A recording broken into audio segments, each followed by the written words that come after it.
Tonight in 9 News, running wild. Two men with a machete who led police on a dangerous pursuit through Melbourne's southeast found hiding in a roof cavity. Scott Morrison backs AFL coaches calling for an end to COVID isolation rules. Racist vandals target Josh Frydenberg and his Kooyong challenger. A landslide kills two hikers on a bushwalk through the Blue Mountains. Driving or public transport? We crunch the numbers to show just how much the commute is costing you. And the finishing touches at Albert Park for Melbourne's first F1 race in more than 1,000 days. This is Melbourne's 9 News with Peter Hitchener. Good evening. A dangerous high-speed chase through Melbourne's southeast has ended with two men in custody and a machete seized. As Mimi Becker reports, they were found hiding in the roof cavity of a Cranbourne home. Bundled into the back of a divvy van, a man is under arrest. His mate in handcuffs after a dangerous high-speed pursuit. It's all chaos here, another day in Cranbourne. It was full on, it really was. The whole street was sort of chock-a-block full of undercover cop cars. Specialist officers tracking down the men in the roof of this home after they allegedly sent officers on a chase through the city's southeast in a stolen car. SWAT teams filing out, two guys getting sprayed and hosed off with a hose. Police say the grey Hyundai station wagon was stolen from Cheltenham on Saturday. It was spotted driving erratically in the area this morning, reaching speeds of up to 150 kilometres an hour. Around an hour later, drivers saw the car city-bound in the emergency lane of Peninsula Link, followed by police in the air. Another driver noticed the Hyundai on the wrong side of the road on East Link. Seeing a set of lights coming to me at a very rapid rate could have been catastrophic if we had to hit head-on to somebody. Ending up at Cranbourne Park Shopping Centre car park where the two men fled in a Mazda. Police taking over the Monaghan's Road property, handcuffing and questioning a number of people. I don't know who they are, I don't know what they did. Clearly the police were interested in who they are and what they did. Search specialists attended the home last year tracking down Christopher Hillman, who was later charged with murder. Now, Mimi, have charges been laid today? Pete, a 19-year-old man from Frankston and a 20-year-old man from Carrum Downs remain in police custody, assisting them with inquiries. At this stage, no charges have been laid yet, but police are still keen to speak to any witnesses or anyone who may have dash cam of this high-speed police pursuit. Pete? Thank you, Mimi Becker reporting. A fresh war of words has erupted over COVID isolation rules in Victoria. As Heidi Murphy explains, the Prime Minister has joined two AFL coaches in urging a change to the restrictions. A premiership coach with a tongue-in-cheek plea to the Premier. If we could just get rid of the close contact rule, Dan, that would be terrific, make everyone's life a hell of a lot easier. Sparking suggestions he's a sore loser. Damien Hardwick's comments were probably more about some frustration at the result of a game of football. But he has got support. I think from a community level there's a frustration building in that space around close contacts. Right up to the highest office in the land. I'm looking forward to that being removed. Well, ultimately that's a decision for the Premier. That change will occur when AHPPC says that it's safe for that to do so. 5 weeks ago, the Premier was in talks with his New South Wales counterpart about relaxing the 7-day isolation rules for household contacts before increasing case numbers crushed the idea. Mr Hardwick is entitled to his view, everyone's entitled to his view. It's been a challenging and frustrating couple of years, but we'll keep listening to the health experts. Yes, we need to listen to the health experts, but don't outsource the decisions to those health experts. The AFL is on a different page to its coaches, saying it remains in step with state rules and that the health and safety of everyone in the community is paramount. The debate continuing on the same day as a new round of vaccinations opened. Health officials are calling this the winter dose, a fourth COVID vaccination available from today, designed to protect older Australians and the severely immunocompromised. Triggering a busy morning at this Hawthorn pharmacy. We have had quite a number through, and we've had a combination of just the winter dose, and also people getting the winter dose and their flu vaccine as well. Including Pam, who's in her mid-70s. I was contacted that there were doses available, so I've just had my 4th shot. I'm glad I've had it done. Glad too that she's stayed COVID-free. And I do not wish to have it, thank you. Heidi Murphy, 9 News. The coalition is trailing badly in every published poll as the Prime Minister edges closer to calling an election. Visiting Melbourne, Scott Morrison says people need to focus on the alternative, but divisions within the Liberal Party continue to dog his campaign. Here's Chris Uhlmann. Scott Morrison is days away from hitting go on the federal election. Do not press the red button. Today, his pre-election campaign rolled into the science fantasy land of the Australian synchrotron. I knew it was big, gosh. The vast machine creates a beam 1 million times brighter than the sun, used to probe the dark frontiers of science. And this is actually how we date the solar system. But shine a bright light on this visit and it reveals the machine resides in the must-hold ultra-marginal Victorian Liberal seat of Chisholm, and the script is torn from the campaign stump speech. This is the infrastructure of the future that is creating the jobs. A more modest kind of research shows his government is starting this race well behind. The coalition won a 2-seat majority in 2019 with a primary vote of 41.4%. Labor's primary was 33.3% and it returned 68 MPs in the 151-seat House. Today's Ipsos poll puts the coalition's primary 10 points lower and Labor's rising to 35%. Wow. To claw his way back, Scott Morrison needs the spotlight to fall on Labor. This election campaign is an opportunity for the Australian public to scrutinise the alternative. Anthony Albanese brought a friend to his campaign in Brisbane. What Queenslanders want and what the nation wants is they want a vision for the future. Despite Labor's state success, the party holds just 6 of Queensland's 30 federal seats. We need to do better in Queensland. In more bad news for Scott Morrison, a factional brawl in New South Wales means that the future of 12 of his hand-picked candidates hangs on a Supreme Court decision to be delivered tomorrow. If it goes against him, then all will have to be re-endorsed or replaced by a bitterly divided state executive. Chris Uhlmann, 9 News. Vandals have spray-painted swastikas on posters belonging to the Treasurer and his political rival for the seat of Kooyong. Dougal Beattie joins me now from Kew. Dougal, Josh Frydenberg has condemned the anti-Semitic attacks. Yeah, he certainly has, Pete. Over the weekend, one of Josh Frydenberg's billboards had a Nazi swastika scrawled all over it. Now, fortunately, that hateful imagery has now been cleaned up, but unfortunately, this isn't the first time the Federal Treasurer has been targeted. He was also targeted back in the 2019 campaign when those swastikas appeared on another one of his billboards. This time, though, he's not alone. His federal rival in that Dr. Monique Ryan also had a swastika imprinted on one of her billboards over the weekend. And just back in February this year, Labor's Josh Burns, who, like the Federal Treasurer, is also Jewish, he had one of his posters defaced. Now, the Federal Treasurer today, as well as the Anti-Defamation Commission, condemned this hateful imagery. The use of swastikas is a reminder of a very dark past, one that we should never forget and one that we have a collective duty to ensure is never repeated. This is a hate crime, pure and simple. It's a direct attack on our democracy and our values.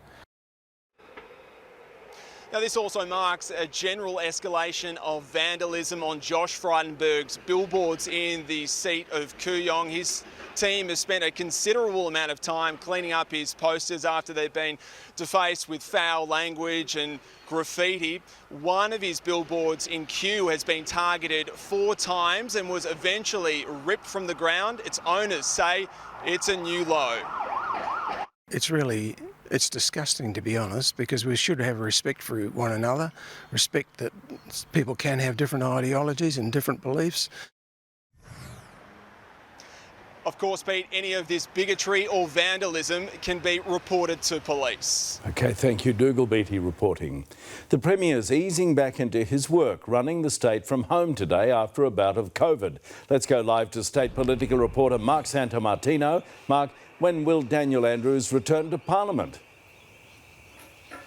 Well, tomorrow, Pete. He was raring to go yesterday, according to Deputy Premier James Merlino. Jala Pulford said the same thing today, but as we now know, returning to work does not mean returning to the office in 2022. And given that wife Kath and one of their children has just tested positive, the Premier took to Twitter to explain that while he was feeling better, he was working from home today, adding a big thanks to James Merlino for stepping in while I was off and to everyone who sent their kind wishes. Now, we don't typically hear from the Premier on a Monday, but given his week off with COVID-19, the more than $1 billion surgery blitz announced yesterday, and even Damien Hardwick's comments, some people thought he might pop his head up. He hasn't had a chance to respond to the Prime Minister's jibe either about vaccine mandates and lockdowns, but we won't have to wait long. Parliament is back and sitting tomorrow, Pete, so we should hear from Daniel Andrews bright and early tomorrow morning, and no doubt the pandemic declaration and all the rules that go with it will be a hot topic this week, given they're due to expire next week and may have to be extended. Pete? Thank you, Mark Santomartino. Tasmanian Premier Peter Gutwein is quitting politics. He made the sudden announcement in Launceston this afternoon, saying he wants to focus on spending more time with family. He'll also step down from his seat of Bass when he officially resigns later this week.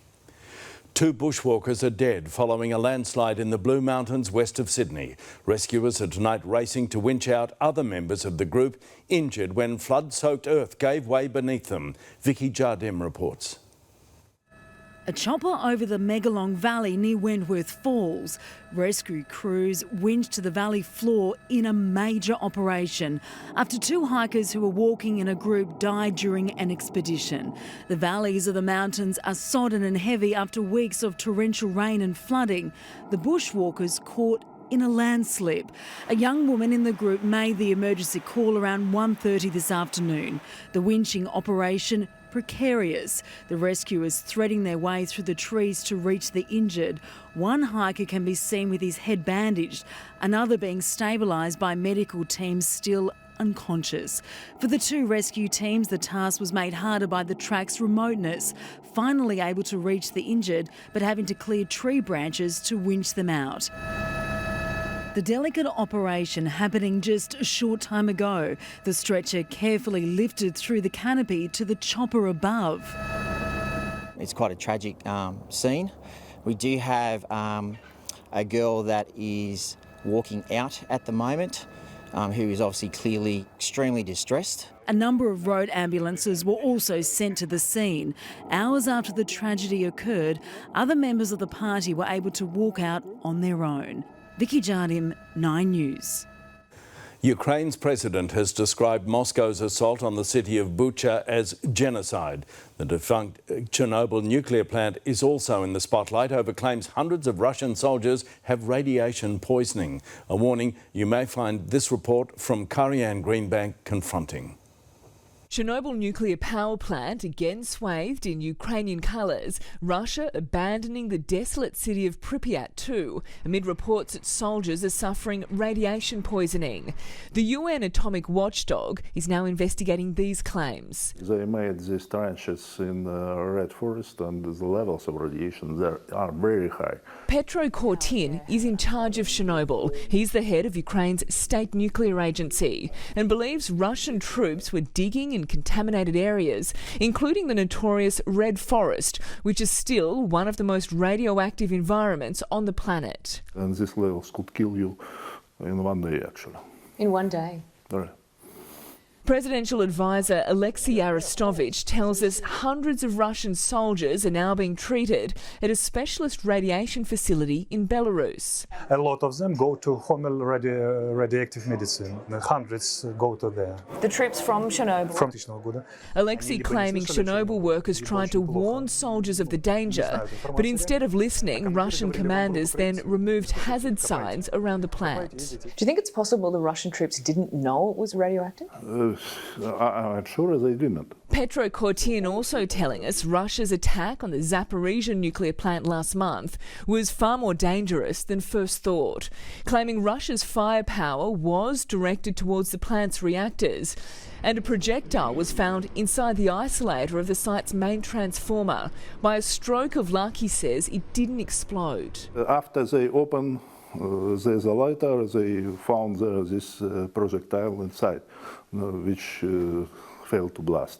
If that had blasted, what would... If blasted, it would be great fire, and this is the main transformer of the unit. With that attack, how close were we to nuclear catastrophe? Is that too far? Very close, actually very close.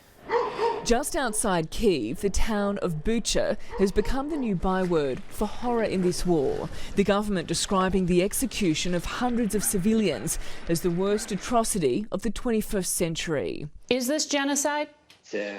Indeed, this is genocide. We are the citizens of Ukraine. We have more than 100 nationalities.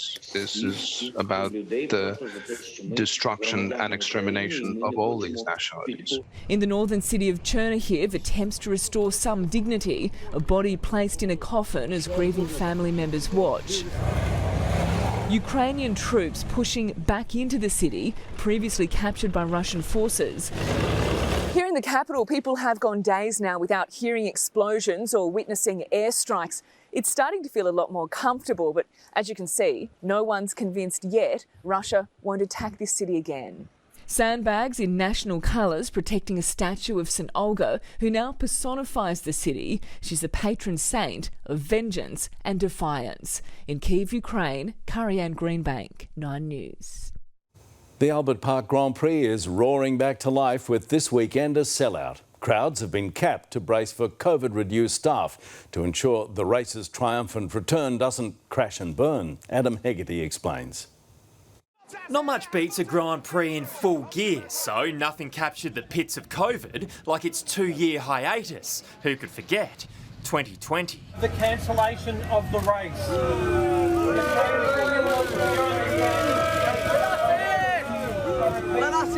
The snap cancellation, the start of our pandemic roller coaster. Now it's back. Pit lane forming, hotels booked out, and a race day sellout. But also a caveat. We could have been in the vicinity of 150,000 people here on the Sunday if we wanted to. They don't. Instead, a daily, albeit large, crowd cap of 130,000. Managing expectations and taking on the amount of guests we can to facilitate the needs is something that we're firmly focused on. To not repeat footy's pitfalls, staff shortages, thanks in part to close contact isolation, meant growing food and beverage queues. Race ambassadors might not cut it. Hey, ladies and gentlemen, cheers.